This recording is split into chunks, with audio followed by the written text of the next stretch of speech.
waktu itu setelah jadi associate photographer nih dari kelas pagi, Mas Anton Ismail sih. Itu project pertamanya Mbak waktu itu? Wah, aku inget banget project pertama aku tuh kopi ABC. Oke, Kopi ABC itu dapat kopi ABC, modelnya ada 9 orang. Dimana sama model ya, bukan sama produknya aja gitu ya? Iya, model dan produk gitu jadinya waktu itu. Jadi memang layoutnya ada 3 layout, terus kemudian masing-masing layout modelnya ada 3. Terus ada kopinya juga. Wah, itu complicated banget ya, dan itu seru tapi deg-degan banget karena ternyata aku harus jadi seorang commercial photographer tuh bukan cuman kita datang motret, enggak.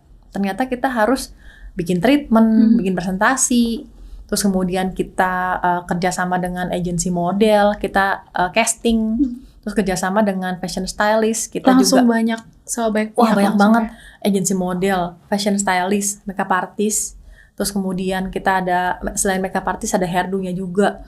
Terus kita juga akan kerjasama dengan food stylist juga untuk stylinginnya. Wah, banyak banget deh. Jadi waktu itu project pertama dan langsung secomplicated itu gitu kan. Terus sempat bikin deg-degan banget sih sampai nggak bisa tidur besokannya. Iya, project pertama banget, debut banget ini perdana ya. Debut banget. Terus castingnya juga banyak banget gitu karena 9 model itu kan berarti kan dikali 3 aja misalnya. Dikali 3 itu untuk yang dikasih ke klien terakhir. Tapi sebelum dikali 3 itu prosesnya dikali 5 apa 6 gitu. 9 kali 6 berapa orang yang kita masih lihat satu-satu. Karena kadang-kadang misalnya kita lihat nih model dimasukin sama agensi. Fotonya ketika orang yang datang beda. Oh gitu. Banyak yang gitu ya. Banyak banget nih. Oh, cakep nih ini nih. Putih nih, pas datang ya kok hitam gitu kan, beda-beda gitu. Karena mungkin fotonya dia udah diedit atau gimana gitu. Makanya ketika misalnya kalian udah approve, ya udah orangnya datang, kita foto ulang. Oh, perlu ada itu ya, perlu. Step itu. Dan panjang banget, jadi ada pre-production meeting 1, 2, 3 sampai final. Udah final ketok palu, tanda tangan, baru kita beneran nentuin jadwal. Kira-kira jadwal pasti syutingnya kapan. Sebenarnya udah ada timeline ya, cuma kadang biasanya kan agak molor-molor dikit lah kalau misalnya ada karena panjang prosesnya ya tadi ya. Proses panjang banget. Itu Mbak yang in charge sebagai fotografer gitu ya? Iya. Tapi ternyata itu jadi commercial photographer itu bukan cuma datang motret. Kayak kalau fotografer wedding kan datang motret, kasih file pulang gitu kan. Nah kalau misalnya jadi commercial photographer kita kayak in charge jadi istilahnya sutradara lah gitu lah. Gitu untuk ngerjain semuanya, ngatur lighting, terus kemudian setelah selesai pun kita akan meeting sama klien untuk cari kira-kira foto yang approve yang mana nih, foto approve yang mana, kita kerjasama sama dia artisnya, gitu, dia artisnya ngedit, terus nanti bolak-balik juga revisinya, kayak gitu, sampai akhirnya kirim final artwork. Itu juga masih ada revisi lagi atau udah final gitu ya? Pasti. Masih final panjang lagi ya? Final revisi 1, 2, 3 sampai 100 gitu kan. Kayak gitu. Nah kalau jadi associate photographer itu Mbak langsung ke komersial ya berarti ya? Iya, komersial. Karena kan memang, karena kan fotografer, aku kan si Mas Anton kan memang komersial fotografer. Oleh karena itu ya kerjaannya komersial semua. Gitu. Tapi Mbak Penny sendiri udah coba banyak ya? Maksudnya kalau denger tadi kan udah ke fotografer net itu, udah bareng belajar bareng senior-senior. Betul. Biasanya memang kalau misalnya kita belajar fotografi itu memang harus berani untuk eksplorasi semua sih. Iya, banyak genrenya ya Mbak ya. Sampai at the end kita menemukan apa yang kita suka gitu. Commercial photographer pun banyak cabangnya gitu kan. Ada yang di otomotif, ada yang di beauty, ada yang fashion, ada yang di makanan kayak aku gitu. At the end aku menemukan bahwa ternyata gue menikmati ya memotret produk dan makanan gitu. Itu sih. Karena langsung proyek pertamanya juga food ya Mbak, jadi langsung terjun ke food juga gitu ya? Iya, tapi itu kan ada orangnya juga kan, ada modelnya juga gitu. Sebenarnya sih banyak sih, aku juga motret beauty segala macam, tapi kemudian kok gue suka motret food ya. At the end sekarang yang datang, biasanya apa yang kita suka tuh akan datang sendiri kan. Gitu, jadinya setelah kita nyebut gitu, kok gue suka ya foto makanan ya, kok gue suka foto produk ya.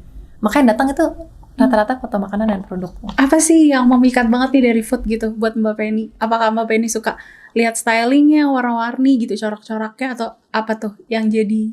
Sebenarnya lebih ke ini sih, still life kan food itu masuk di cabang still life fotografi kan. Still life itu kalau kita motret orang, motret model itu, mereka udah berekspresi gitu kan. Ketika kita motret benda mati itu, gimana caranya supaya kita membangun mood di benda mati tersebut sehingga orang yang lihat merasakan apa yang pengen kita sampaikan gitu. Kayak misalnya kita memotret makanan, kita pengen orang pas ngeliat itu, oh kelihatannya enak nih, kok kelihatannya rasanya gurih ya, kelihatannya rasanya manis ya. Nah, persepsi seperti itu yang menurut aku tuh tantangan buat kita sebagai fotografer, menyampaikan hal itu sama audiens gitu. Kalau misalnya kita motret beauty, ya udah cantik orangnya gitu. Gimana cara biar dia kelihatan cantik? Emang udah cantik gimana dong ya? Gimana caranya biar dia kelihatannya menawan? Emang udah di casting gitu biar menawan gitu kan? Kayak gitu. Ya, cuman gimana cara kita fotografer menjaga mood supaya dia kelihatannya di foto cantik, bagus gitu. Kalau misalnya makanan, wah itu prosesnya panjang sih. Dari mulai kita pemilihan background, pemilihan properti, terus kemudian kita kerjasama dengan food stylist. Gimana caranya supaya food stylist ngerti kita maunya apa gitu kan. Itu panjang banget. Dan aku menemukan keasikan tuh di mengulik still life fotografi khususnya makanan gitu sih. Nah kalau Mbak nih berkarir jadi commercial photographer, itu kan udah di AP jadi associate photographer itu ya Mbak. Kalau sekarang menurut Mbak Penny, seberapa penting sih seseorang membangun portofolionya mereka gitu, dan personal brandingnya gimana caranya supaya ada sebagai commercial gitu? Jadi sebenarnya seseorang tuh harus milih dulu, misalnya dia pengen berkarir jadi fotografer. Pilih dulu mau jadi fotografer apa gitu. Dan itu harus ditekunin. Misalnya mau jadi fotografer dokumentasi.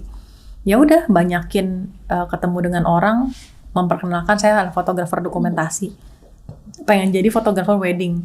Bangunlah networking di dunia wedding gitu. Masuk ke wedding exhibition, masuk ke I.O. segala macam.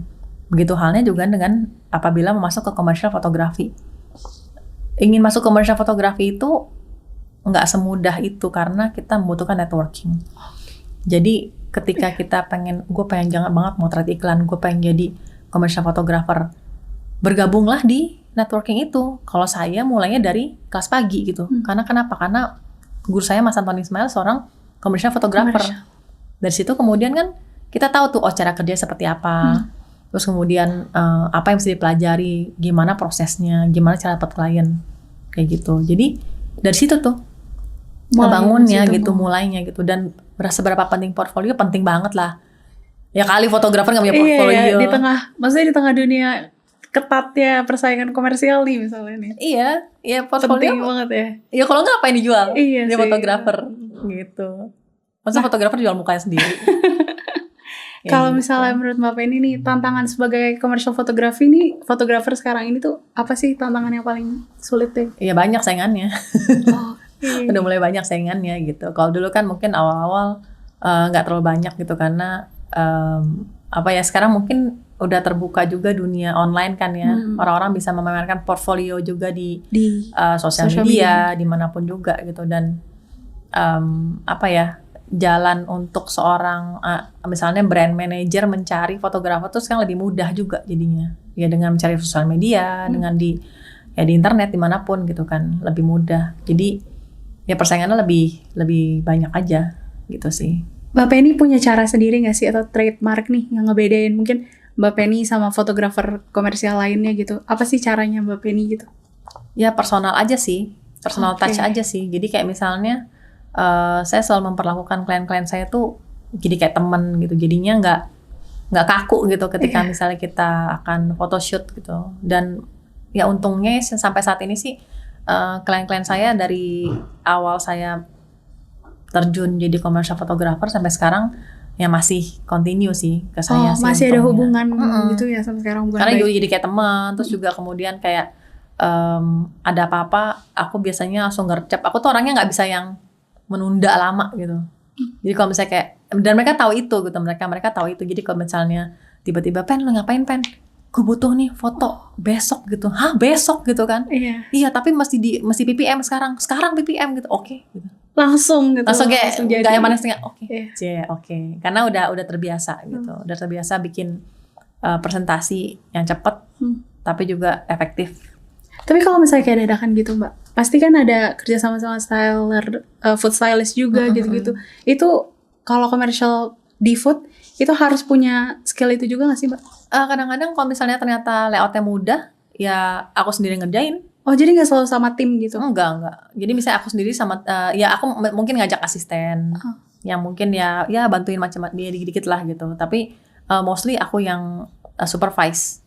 Kalau misalnya dikit-dikit ya, karena kan kita memang udah terbiasa kerja di dunia food styling juga. Jadinya kita tahu, oh tekniknya seperti ini. Jadi fotografer bukan cuman taunya motret habis itu udah selesai gitu. Enggak. Iya.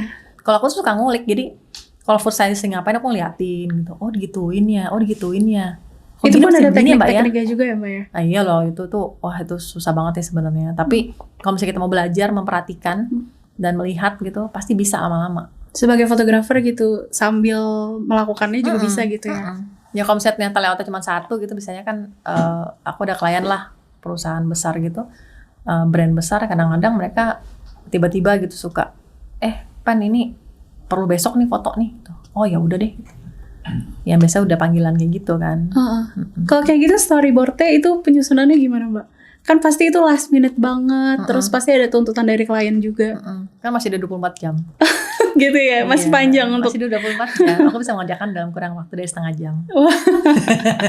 Udah terbiasa gitu, soalnya gitu, udah terbiasa. Tapi ya nggak semua orang bisa. Iya. Tapi karena udah terbiasa, dan itu tadi aku bilang aku orangnya nggak bisa yang menunda. Iya. Nggak bisa menunda. Jadi kalau misalnya memang saat itu lagi ngapa-ngapain, misalnya klien aku, Pen, boleh nggak Pen bantuin editing ini nih, jebret gitu. Oh ya udah gue depan komputer gue langsung edit. Langsung. Itu yang mereka appreciate dari aku sih. Gitu. Oke. Karena aku selalu deliver tepat waktu, nggak pernah molor. Terus juga ketika misalnya on time banget ya Mbak Penny. Memang itu komitmen aku sih, bahkan sampai kayak saking gue tuh nggak bisa deadline ngelewatin tuh kalau sampai kelewat karena seseorang atau misalnya karena tim aku gitu, itu gue stres sendiri. Akhirnya aku yang ngerjain sendiri gitu. Misalnya nge-DI nih kan, aku sebelum jadi fotografer komersial kan dia artis juga kan. Itu juga suatu kelebihan sih. Ketika misalnya kamu tanya apa sih misalnya Mbak Penny kelebihannya dibandingkan komersial fotografer lain, gue udah jadi dia artis sebelum gue motret. Jadi gue udah tahu apa yang harus gue foto sebelum gue foto. Bapak ini punya skill-skill itu gitu. Iya, aku begitu. Aku udah tahu apa yang harus aku foto sebelum aku foto. Jadi kayak misalnya fotonya ternyata kayak misalnya, ternyata kurang nih wortelnya, ternyata ini kurang nih. Aku kayak langsung bisa menyusun dalam pikiran aku tuh, nanti komposisinya seperti apa. Gue tahu nih apa yang mesti gue foto nanti berikutnya gitu. Apakah stok si wortelnya, arahnya kemana, terus kemudian juga nanti komposisinya, hasil akhirnya gimana cara ngeditnya gitu. Aku udah tahu, udah tersusun di pikiran, di kepala sendiri gitu. Makanya kadang-kadang walaupun misalnya aku menyerahkan DI ke orang lain, tapi ketika orang itu nggak tepat waktu mengerjakan, then aku ngerjain sendiri. Akhirnya Bapak ini sendiri. Iya, karena kayak gitu, kesel banget gak sih maksudnya? Karena kalau misalnya gue udah terbiasa kerja cepet ya, udah terbiasa kerja cepet gitu, terus kemudian ada tim yang gue ajak, terus kemudian lelet gitu. Aduh ya ampun, itu stres sampai asam lambung naik pokoknya. Padahal kliennya belum nagih ya, tapi kita udah asam lambung sendiri tuh, udah GERD sendiri kayak gitu. Nah itu yang komitmen seperti itu yang kadang-kadang di waktu sekarang tuh orang agak susah tuh. Aku sendiri susah menemukan orang yang memiliki komitmen seperti diri aku gitu untuk anak-anak zaman sekarang gitu ya, tepat waktu. Terus kemudian juga pekerjaan delivery dengan bagus. Ya kadang-kadang ada yang tepat waktu, tapi pas delivery ya kok kayak gini sih gitu ya, kok jelek sih gitu. Mohon maaf nih, nggak sesuai sama preferensi. Aku sama anak aku ya, aku kan ngajar di kelas pagi. Mereka udah terbiasa kelas aku kalau misalnya aku bilang jelek. Dan mereka menunggu hal itu. Udah expect ya. Ya kayak pas lihat gimana mbak foto gue, mereka menunggu aku bilang jelek gitu. Biasanya gitu. nungguin apa adanya. bagus, iya apa adanya. Jadi kayak kadang, gimana fotonya mbak? Jelek, ulang, ketawa semua gitu kan. Udah biasa. Mampus gitu. Lo gitu kan. Kayak gitu. Nah itu aku masih mencari sampai sekarang sih orang-orang yang bener-bener ya junior-junior aku yang bener-bener komitmen di bidangnya untuk tepat waktu dan juga delivery dengan bagus lah gitu. Itu pernah gak sih Mbak Penny ini kan udah punya bayangan sendiri, udah punya ya storyboard sendiri lah kadang gitu. Kadang suka kayak gak sesuai gak sih sama tuntutan dari klien? Gimana misalnya tuh? Misalnya idealismenya Mbak Penny ini lebih prefer yang kayak gini nih, komposisinya, lightingnya segala macam, tapi beda sama apa yang dituntut dari klien. Itu ngadepinnya gimana Mbak? Enggak sih, rata-rata klien karena mereka tahu kita profesional ya. Kalau misalnya memang kita yakin, ya pastinya muka kita masih yakin nggak yang gimana ya gitu ya, nggak kita harus yakin dengan presentasi kita, dengan apa yang sudah kita bikin. Klien sih oke-oke aja. Yang penting PD-nya gitu ya. Pede, harus pede. Jangan sampai kita juga ragu gitu. Kalau kita ragu pasti klien juga kayak, menurut kamu gimana nih? Gimana ya gitu ya gini. Sama-sama bingung kan. Kalau misalnya klien menurut kamu gimana? Ini oke Bu kayak gini. Yakin kamu? Yakin. Oke jalan. Biasanya kayak gitu sih. Biasanya gitu ya. Jarang banget. Cara ngadepin kliennya. Jarang banget klien yang kayak saya nggak suka nih ganti gitu. Enggak. Biasanya kan kita udah riset dulu nih. Jadi kayak misalnya sebelum kita mengerjakan project itu, biasanya kita udah riset dulu. Foto-foto sebelumnya seperti apa. Terus saya biasanya juga minta manual guideline-nya seperti apa. Basically aku orang branding kan dulu kan. Sebagai orang branding pasti tahu dong mana yang boleh, mana yang enggak. Dan itu ada biasanya manual guideline-nya. Aku lihat dulu manual guideline-nya yang enggak boleh mana. Aku akan cari referensi yang sesuai dengan manual guideline. Jadi misalnya mereka enggak mau lampu yang terlalu keras. Otomatis aku akan carinya yang referensi yang lampu-lampunya dengan dipakai diffuser. Terus kemudian shadow-nya soft.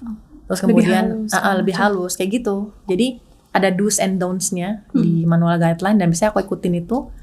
So far nggak ada klien yang protes sih, gitu.